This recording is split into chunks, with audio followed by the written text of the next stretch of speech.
세계로 부천교회를 섬기고 있는 최선 목사입니다. 주님 안에서 은혜와 평강의 삶이 되시길 기원합니다.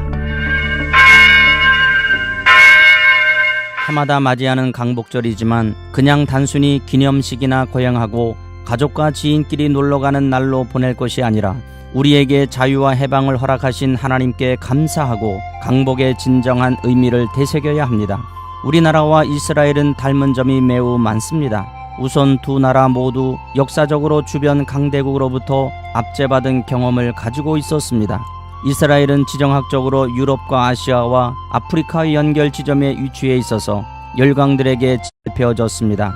북쪽으로는 아수르, 바벨론, 메데파사, 헬라, 로마 제국 등 강대국이 부침을 거듭하는 동안 그들에게 침략을 당하고 시달렸고, 남쪽으로는 이집트라는 강대국이 있어서 늘 침략을 받았습니다. 그 외에도 주변의 나라들이 강해질 때마다 이스라엘 땅은 전쟁 마당이 되곤 했습니다. 우리나라도 북쪽에 대국 러시아와 중국이 있고 바다 건너에는 호시탐탐 대륙 진출을 꿈꾸는 일본이 있어 그들의 침략으로 고통을 당해야 했습니다.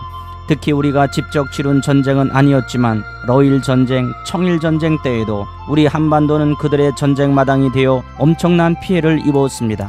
1950년 6.25 한국전쟁 때에도 소련과 중국이 개입한 전쟁이었습니다. 또한 남북분단의 역사가 같았습니다. 이스라엘은 솔로몬 왕 이후 북왕국 이스라엘과 남왕국 유다가 나뉘어 싸운 역사가 있습니다. 지금 우리나라도 남북으로 나뉘어 대립하고 있습니다. 그리고 비슷한 해방의 경험을 가지고 있습니다. 우리에게 강복절이 있다면 유대인에게는 유월절이 있습니다. 유월절은 유대인들이 애굽에서 430년 동안 노예처럼 살다가 해방받은 날이고, 강복절은 우리나라가 일본에게 36년간 노예처럼 억압을 당하다가 해방을 얻은 날입니다. 유대인들은 달력을 사용할 때 애굽에서 해방받은 날, 즉 유월절을 1년 중 첫째 달 아빕월로 삼고 있습니다. 유월절을 니산월이라고 하는데 이것은 바벨론 포로 이후에 바벨론식 이름으로 불렀기 때문입니다. 유월절은 하나님의 은혜를 기억하는 날입니다. 그들은 스스로의 힘으로 애굽을 빠져나올 수 없었습니다. 날마다 하나님께 부르짖어 기도했지만 그 꿈이 이루어지리라 생각한 사람은 없었습니다. 그런데 꿈이 현실로 찾아왔습니다. 그것도 400년에 갑자기 찾아왔습니다. 그래서 유월절이 더욱 귀한 것입니다. 지금도 유대인들은 유월절날 식탁에 몇 가지 상징적인 음식을 차려놓고 먹습니다. 첫째로는 쓴나물입니다.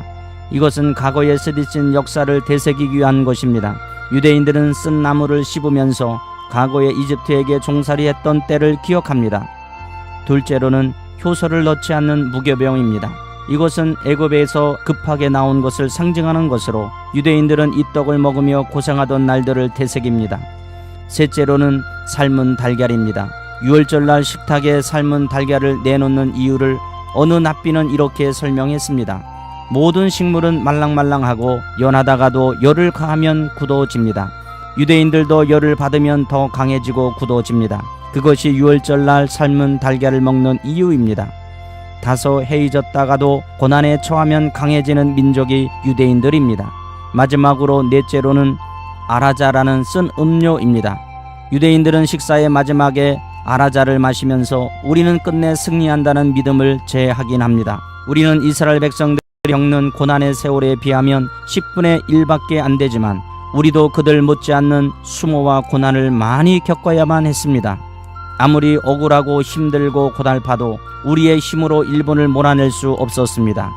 힘없는 서민들은 그저 태극기를 흔들며 대한독립 만세를 부르다가 감옥에 갔거나 총살을 당해야 했습니다. 고종은 헤이그 밀사를 파견하여 우리 민족의 억울함을 호소하려 했으나 통하지 않았고 결국에는 무릎을 꿇어야 했습니다. 그런데 기적이 일어났습니다. 어느 날 일본이 하루아침에 항복을 했습니다. 1945년 8월 15일 당시 일본 히로히토 천황은 라디오 전파로 방송한 연합국에 대한 종전 방송을 통해 항복을 선언했습니다. 전날 밤 녹음된 것이지만 다음날 아침 방송국으로 인계되어 8월 15일 정오에 방송되었고 다시 2시간 뒤에 재방송을 했습니다. 그날 방송 당시에는 방송국 측이 의도적으로 잡음을 심하게 넣어 정작 이 방송을 듣고 제대로 알아들은 사람은 지극히 적었다고 합니다.